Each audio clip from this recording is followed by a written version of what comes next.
নমস্কার। প্রাণারামের মাধ্যমে সম্প্রচারিত ভারত কথা গ্রন্থিমোচনের 551তম পর্বে আপনাদের সবাইকে জানাই সাদর সম্ভাষণ। মহামতি অনন্তলালের পরম আশীর্বাদে আমরা শুনে চলেছি ভারত কথা। গত পর্বে আমরা শুনলাম দুর্যোধন পুত্র দুর্যোধনের কথা শুনে পিতা ধৃতরাষ্ট্র পর্যন্ত আঁতকে উঠেছেন।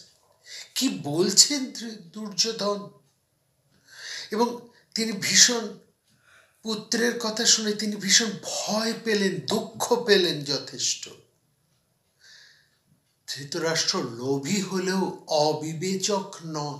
তিনি অন্তত এইটু বোঝেন যে কি করা উচিত আর কি করা উচিত নয়। এখানেই আমরা দেখছি দুর্যোধন আর ধৃতরাষ্ট্র দুজনেই উদ্দেশ্য এক হলে, দুজনেরই উদ্দেশ্য এক হলেও তারা কতটা আলাদা, এবং দুর্যোধনের বিপ্রতীপে ধৃতরাষ্ট্র কতটা স্বতন্ত্র। যে কৃষ্ণকে আহ্বান করার জন্য তিনি আড়ম্বরের ব্যবস্থা করছেন, কৃষ্ণকে তার দলভুক্ত করবার জন্য যিনি এত কিছু দেবার কথা বলছেন, অর্থাৎ তিনি কৃষ্ণকে তার মতন করে বিচার করছেন যে দিয়ে অনেক কিছু দিয়ে তিনি কৃষ্ণকে কিনে নেবেন। আর তার ছেলে কিনা বলছে তিনি কৃষ্ণকে বন্দি করবেন। কাকে বন্দি করতে চাইছেন? সেই বিরাট পুরুষকে। এবং এটা যে একটা কত বড় ভয়ঙ্কর কাজ হতে চলেছে সেটা কি তার ছেলে বুঝতে পারছে না? ধৃতরাষ্ট্র বলছে, দুর্যোধন, কৃষ্ণ আমাদের দূত হয়ে আসছেন, এখানে দূত রূপে তিনি আসছেন আমাদের কাছে। দূত যেভাবেই আসুক, যে কথাই বলুক, দূত কিন্তু বন্ধনের অযোগ্য। তাছাড়া কৃষ্ণ আমাদের বৈবাহিক কুটুম্ব। তোমার নিজের মেয়ে লক্ষণার সাথে তার ছেলে সাম্বের বিয়ে হয়েছে। তৃতীয়ত, কৃষ্ণকে আমরা প্রত্যেকে পছন্দ করি, তিনি আমাদের বড় প্রিয় পাত্র, আমাদের প্রিয়জন। আর চতুর্থত, কৃষ্ণের কথাই যদি ধরো, তাহলেও তোমার শত্রু পাণ্ডবদের উপর তার পক্ষপাতে দোষটুকু ছাড়া আর কোন অপরাধ তিনি আমাদের কাছে করেছেন, কি কোন অপকারটা তিনি আমাদের করেছেন, কি যুক্তিতে আমরা তাকে বন্দী করতে পারি? দূতশ্চ হি ঋষিকেশ সম্বন্ধী চ প্রিয়শ্চ নঃ অপাপকৈরবেশিষু সকথং বন্ধম আর্হতি। একটা জিনিস লক্ষ্য করবেন, এই সমস্ত মহাকাব্যে বিরাট পুরুষদেরকে বিভিন্ন নামে, আলাদা আলাদা নামে তাদের সম্বোধন করা হতো। যেমন কৃষ্ণকে এখানে আমরা দেখছি কখনো গোবিন্দ, কখনো জনার্দন, কখনো ঋষিকেশ, এইভাবে সম্বোধন করা হয়েছে। এখানে ঋষিকেশ বলে সম্বোধন করছে ধৃতরাষ্ট্র। ঋষিকেশ মানে যিনি সমস্ত ইন্দ্রিয়ের অধিপতি, যিনি সমস্ত ইন্দ্রিয়কে নিয়ন্ত্রণ করেন, তাকে কিনা নিয়ন্ত্রণ করবার জন্য বন্দি করতে চাইছে মন্দবুদ্ধি, অল্প বুদ্ধি দুর্যোধন। আর এইটা কিছুতেই বুঝে উঠতে পারছে না পিতা যে তার ছেলে এটা কি বলছে। তিনি মন থেকে সেটা কিছুতেই মানতে পারছেন না। এতটা সর্বনাশ এই মুহূর্তে তিনি আশা করেন না। এই কি ছেলে, সে নিজের ভালোটুকু বোঝে না, কাকে বন্দি করতে চাইছে?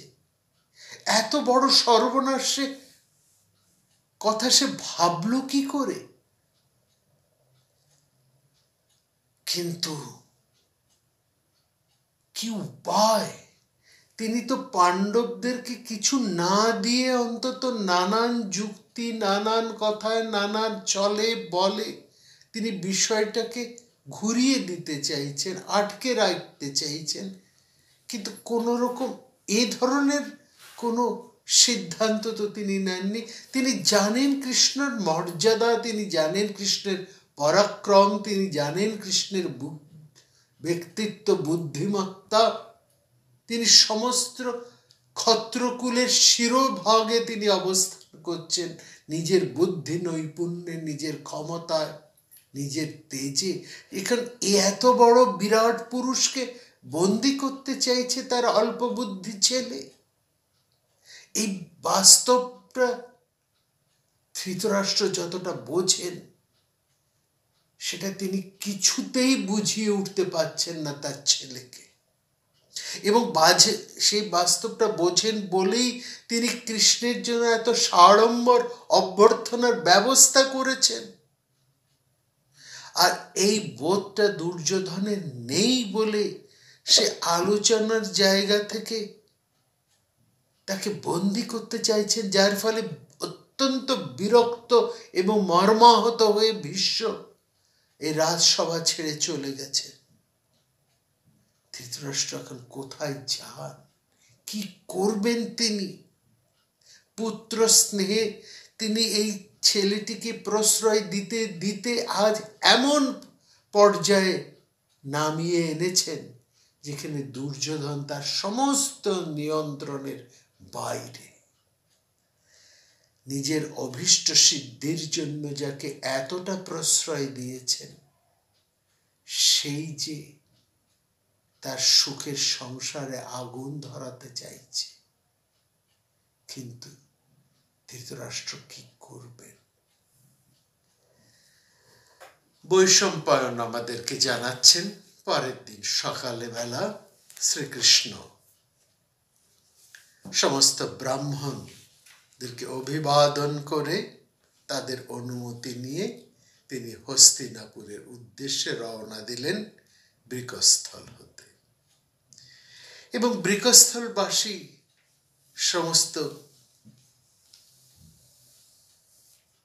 সম্মানীয় মানুষেরা, সেখানকার সাধারণ মানুষেরা, তারাও কৃষ্ণের সঙ্গে সঙ্গে আসতে আরম্ভ করেছেন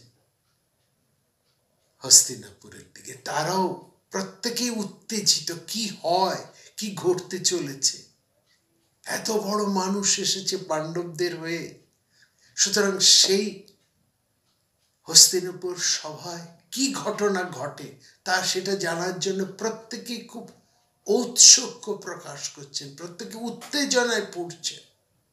আমরা শুনেছি সেই হস্তিনাপুরের সভায় কি আলোচনা হবে সেটা শোনার জন্য সমস্ত সেই সময়ের যত ইন্টেলেকচুয়াল ফিগার্স ছিলেন, যত বড় বড় মেধা সম্পন্ন সম্ভ্রান্ত বিশিষ্ট ব্যক্তিরা ছিলেন, সেই ঋষি মুনি ব্রাহ্মণেরা, সেকালের সমাজের সমস্ত ইন্টেলেকচুয়ালসরা, তারা পায়ে হেঁটে রওনা দিয়েছেন এখানে এসে পৌঁছবার জন্য। আর বৃকস্থলবাসী সাধারণ মানুষের মধ্যেও সেই উত্তেজনার ছোঁয়া লেগেছে। তারাও শুনতে চান, তারাও জানতে চান, তারাও দেখতে চান কি ঘটনা ঘটে সেখানে। তারাও রওনা দিয়েছে শ্রীকৃষ্ণের সঙ্গে সঙ্গে।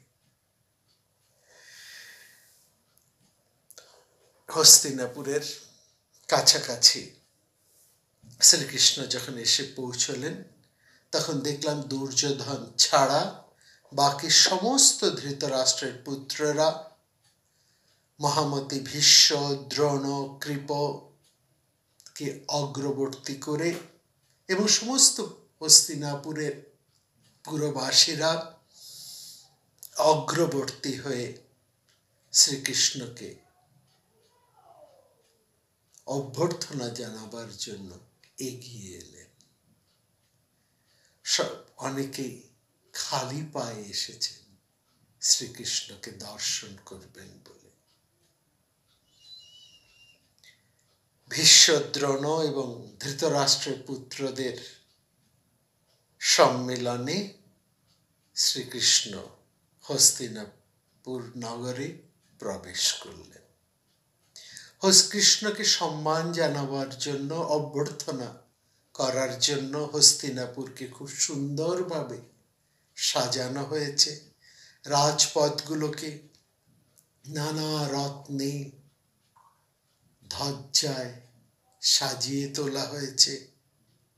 কৃষ্ণ যখন হস্তিনাপুরে প্রবেশ করেন, তখন তাকে দেখার জন্য কেউই আর বাকি ছিল, ঘরে কেউ ছিল না।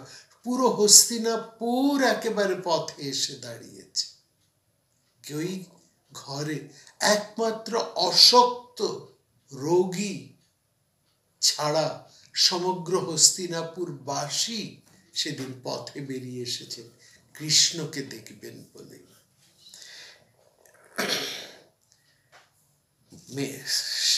হস্তিনাপুরের নারীরা কৃষ্ণের প্রবেশের প্রতি, তারা কৃষ্ণের প্রতি পুষ্পবৃষ্টি করলেন, সুমঙ্গল ধ্বনি জ্ঞাপন করলেন।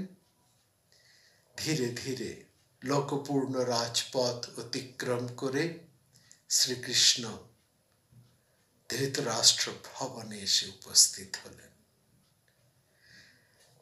ভীষ্ম দ্রোণের সাথে ধৃতরাষ্ট্র উঠে দাঁড়িয়ে শ্রীকৃষ্ণকে অভিবাদন জানালেন। সেখানে উপস্থিত ছিলেন কৃপ, সোমদত্ত, মহারাজ বাল্মীক এবং অন্যান্য বিশিষ্ট কুরুবৃদ্ধেরা, অমাত্যেরা, মাননীয় সভ্যরা, হস্তিনাপুরের বিশিষ্ট ব্যক্তিরা। কৃষ্ণ রীতি অনুসারে প্রত্যেককে অভিবাদন ও সম্মান জানিয়ে তিনি প্রত্যেকের সাথে আলাদা আলাদা ভাবে মিলিত হলেন। ধৃতরাষ্ট্রের পুরোহিতেরা শ্রীকৃষ্ণকে গো, মধুপর্ক এবং জল দ্বারা অভ্যর্থনা জানালেন। আতিথ্য সম্পন্ন হলে কৃষ্ণ কৌরবদের দ্বারা পরিবেষ্টিত হয়ে নানান কথা, হাস্য পরিহাসে নিমগ্ন হলেন। ধৃতরাষ্ট্র সমস্ত রকমের সম্মান একে একে তাকে নিবেদন করলে কৃষ্ণ তার অনুমতি নিয়ে ধৃতরাষ্ট্রের ভবন থেকে ধীর পায়ে বেরিয়ে এলেন বিদুরের ভবনে। ধৃতরাষ্ট্রের অনুমতি নিয়ে তিনি বিদুরের সাথে এসে উপস্থিত হলেন বিদুর গৃহে, বিদুর ভবনে। বিদুর সেখানে কৃষ্ণকে নানা উপাচারে অভ্যর্থনা জানিয়ে বললেন, হে পুণ্ডরীকাক্ষ, আপনাকে দেখে আমার যে আনন্দ হচ্ছে মনে, সেটা আমি কি করে প্রকাশ করি, কি করে মুখে বলি। আপনি এসে উপস্থিত হয়েছেন, আপনি পাণ্ডবরা কেমন আছেন, তাদের কুশল আপনি একে একে আমাদের কাছে বলুন। বিদুরের অসাধারণ বুদ্ধিমান প্রাজ্ঞ পুরুষ, পাণ্ডবদের প্রতি তার অত্যন্ত স্নেহ এবং পাণ্ডবদের তিনি পরম সুহৃদ। তিনি সাধু প্রকৃতির মানুষ, ক্রোধহীন, অসূয়াহীন এবং পণ্ডিত, জ্ঞানী।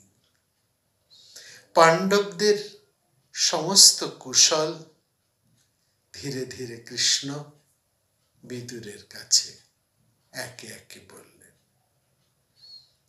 বিদুরের সাথে কথাবার্তা বলে কৃষ্ণ পিসি কুন্তির কাছে এসে উপস্থিত হলেন। কুন্তি, পাণ্ডবেরা বনে গেলে আপনারা জানেন এই দীর্ঘ সময় ধরে তিনি বিদুর ভবনে রয়েছেন। সেই পিসির কাছে এসে এবার উপস্থিত হলেন কৃষ্ণ। কৃষ্ণকে দেখে কুন্তি কাঁদতে আরম্ভ করেছেন। কৃষ্ণকে দেখে তার দু চোখ দিয়ে দর দর করে জল পড়ছে। কুন্তী অশ্রু জলে সিক্ত হয়ে তাকে বললেন, কৃষ্ণ, অর্থাৎ কৃষ্ণকে দেখে কুন্তী তার সন্তানদের কথা মনে পড়ে গেল তার। তিনি কিছুতেই আর অশ্রুভার সম্বরণ করতে পারছেন না। পুত্র বিয়োগ ব্যথায় বিহ্বল জননী এতদিন ধরে যে বেদনা বুকে চেপে রেখেছিলেন, কৃষ্ণকে দেখা মাত্র তার দু চোখ বেয়ে দরবিগলিত হয়ে ঝরঝর ধারায় বেরিয়ে এলো। কৃষ্ণকে দেখে একেবারে কান্নায় ভেঙে পড়লেন কুন্তী।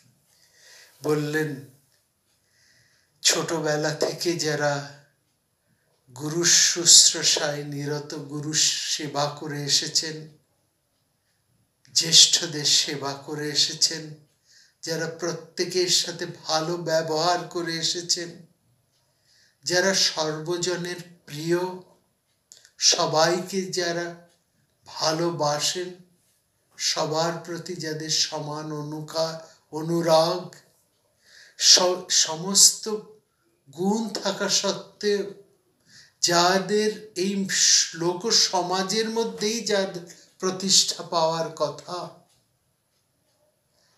তারাই বিপক্ষেদের সঠতায় আজ রাজ্য ভ্রষ্ট হয়ে বনে বনে কষ্ট পেয়ে বেড়াচ্ছে।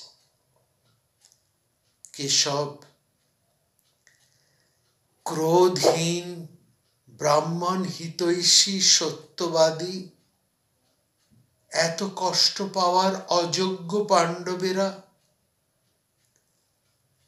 আমাকে পরিত্যাগ করে বনে চলে গেছে। এই সাপদ সংকুল বনে তারা কিভাবে দিন কাটিয়েছে। তারা ছোটবেলা থেকে পিতৃহীন, আমি তাদেরকে লালন পালন করেছি।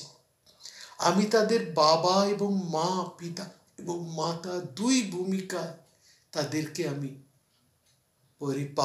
পরিবর্ধন করেছি।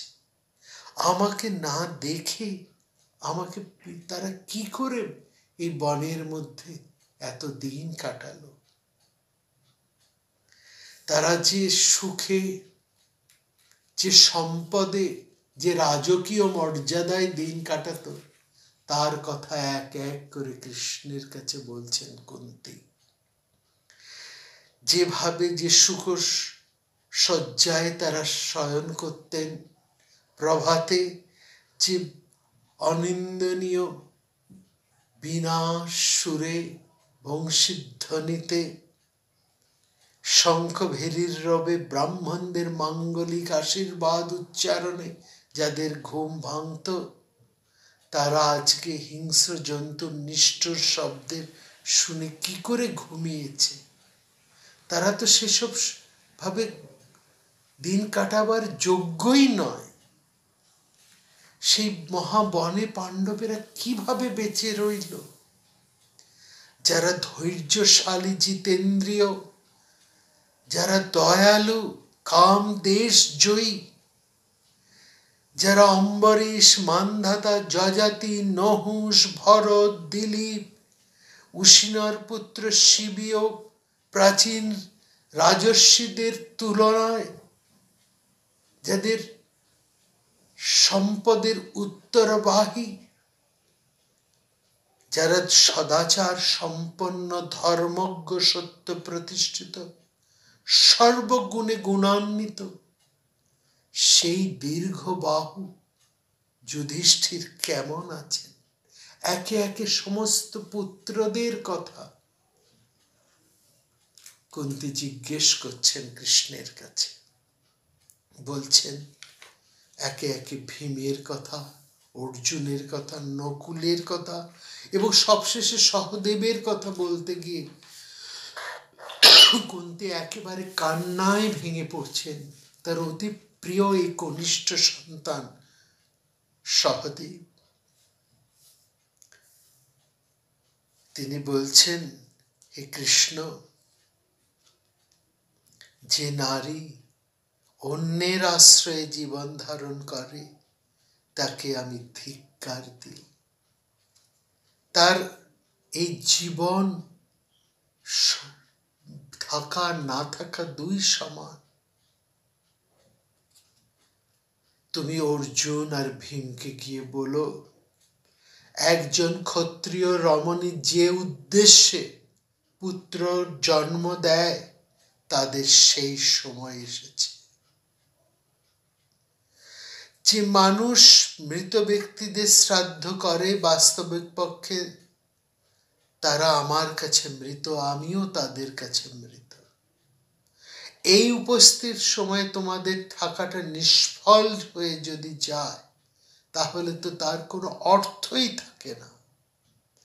তুমি সদা ধর্ম নিরত তাদেরকে বলবে যে সময় উপস্থিত হলে জীবন ত্যাগ করা উচিত।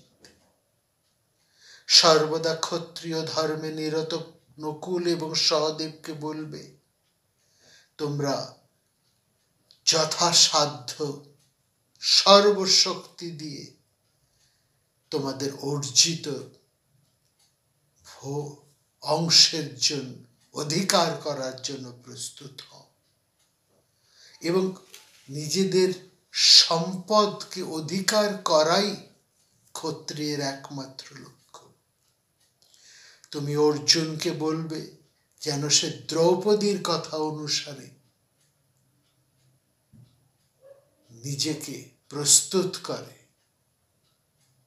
এবং নিজের দাবি পূরণের জন্য, নিজেদের অধিকার অর্জনের জন্য সর্বতোভাবে প্রযত্ন করে। একে একে সমস্ত পুরনো ঘটনার কথা স্মরণ করে কুন্তী ভীষণভাবে বিলাপ আরম্ভ করলেন। সেখানে যেমন নিজের পুত্রদের কথা এলো, তেমনি সে পুত্রবধূ দ্রৌপদীর অসীম লাঞ্ছনা অপমানের কথাও চলে এলো। এবং এই কথা বলেই তিনি বললেন কৃষ্ণকে, তুমি আমার ছেলেদেরকে বলো, তাদের পক্ষে রয়েছেন বলরাম, রয়েছেন প্রদ্যুম্ন, রয়েছ তোমরা প্রত্যেকে। সেই ভীম এবং অর্জুন বেঁচে থাকতে আমি এত দুঃখ কষ্ট সহ্য করে চলেছি। তারপর বৈশম্পায়ন বলছেন, অর্জুন সখা কৃষ্ণ পুত্র দুঃখে দুঃখিতা সেই পিসিকে আশ্বস্ত করে বললেন, পিসিমা, আপনার মতন নারী এই জগতে আর কে আছে? আপনি তো মহারাজ সুরের কন্যা এবং অজমির বংশে এসে আপনি উপস্থিত হয়েছে। একজন হংসী যেমন এক হ্রদ থেকে অন্য এক হ্রদে আসেন, তা তেমনি আপনি এক বিরাট বংশ থেকে আরেক বিরাট বংশে এসেছেন এবং আপনি এই বংশের পরম মর্যাদা স্বরূপিণী। মহাকুলিনা ভবতি রাধাদ রদমি অগতা ঈশ্বরী সর্বকল্যাণী ভর্তা পরম পূজিতা। কৃষ্ণ ধীরে ধীরে কুন্তীকে আশ্বস্ত করছেন, পুত্রদের কল্যাণ কুশল সংবাদ তিনি দিয়ে কুন্তীকে শান্ত করার চেষ্টা করছেন। এই জায়গায় আমরা দেখছি কুন্তী নিজের পুত্রের কথা, নিজের পুত্রবধূদের কথা, নিজের দুর্ভাগ্যের কথা একে একে তুলে ধরছেন কৃষ্ণের কাছে। সেই ছোটবেলার থেকে কুন্তীর জীবনে যে বিপর্যয়ের পর বিপর্যয় এসে চলেছে, সেই ধারা যে এখনো শেষ হয়নি, সেই সমস্ত কথাই আজকে তিনি পরম প্রিয় ভ্রাতুষ্পুত্র, নিজের অত্যন্ত আপনার লোকের কাছে একেবারে উন্মুক্ত হয়ে বলছেন কুন্তি। আজ তার কোনো অর্গল নেই, সমস্ত বেদনার কথা, দুঃখের কথা তিনি বলে চলেছেন। দু চোখ বেয়ে তার কান্নার অশ্রু বেরিয়ে আসছে, আর বুকে জমে থাকা সমস্ত এত দিনের সমস্ত ক্ষোভ, সমস্ত বেদনা প্রকাশ পাচ্ছে তার অত্যন্ত প্রিয় পাত্র ভ্রাতুষ্পুত্রের কাছে।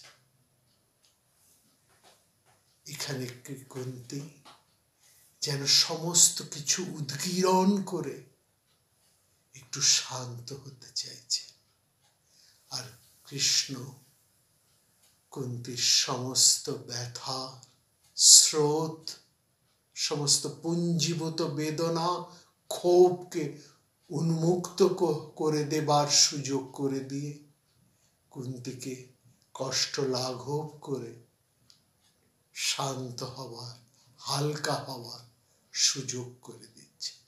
এই জায়গাটা বড় হৃদয় মর্মস্পর্শী এই জায়গাটি, এবং এই জায়গার আরো কিছু কথা আমাদেরকে এখানে বলতে হবে, কারণ এই কুন্তী যে কথাগুলো কৃষ্ণকে বলছেন তার মধ্যে অনেক তাৎপর্যবাহী কথা রয়েছে। তার সবটুকু না হলেও কিছু অন্তত আমাদেরকে জানতে হবে। এখানে এমন কিছু তাৎপর্যবাহী কথা আছে যা ভবিষ্যৎ যুদ্ধের সেই ভয়ঙ্করতম দিনের এক গভীর ব্যঞ্জনার সূচনা করে। আমরা বলেছি কৃষ্ণ যুদ্ধ চান। হ্যাঁ, তিনি যুদ্ধ চান। কেন তিনি যুদ্ধ চান? কৃষ্ণ তো যুদ্ধ উন্মাদ নন, তবু কেন তিনি যুদ্ধ চাইছেন? এই কেন তিনি যুদ্ধ চাইছেন এটা কেবলমাত্র পাণ্ডবদের দিকে তাকিয়ে নয়, কেবলমাত্র তার নিজের ইচ্ছা পূরণের জন্য নয়, কোনো ধর্মরাজ্য প্রতিষ্ঠার কেবলমাত্র সেইটুকু নয়, এখানে যুক্ত হয়ে আছেন তার পিসি কুন্তীও, আছে আরো অনেকগুলো গ্রন্থি, আরো অনেক বিষয় যাকে কৃষ্ণ কিছুতেই, কৃষ্ণের মতন ব্যক্তিত্ব যাকে কিছুতেই এড়িয়ে যেতে পারেন না, পারা সম্ভব নয়। কুরুক্ষেত্রের যুদ্ধের দোষে, যুদ্ধ করানোর দোষে কৃষ্ণকে দোষী করা হয়েছে, এ কথা সত্য। কিন্তু সত্যি কি কৃষ্ণ এই দোষে দোষী? এটাও তো বিচার্য। শুনবো আগামী